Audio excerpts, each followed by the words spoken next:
اللہ کے رسول صلی اللہ علیہ وسلم کا 4 نکاتی دعوت کا طریقہ.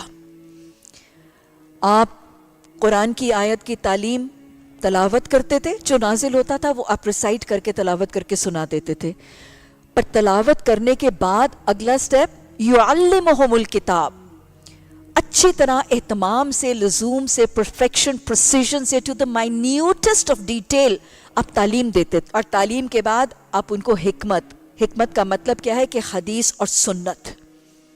آپ سے پوچھا گیا کہ حکمت سے مراد کیا ہے، تو آپ نے فرمایا اس سے مراد حدیث اور سنت ہے.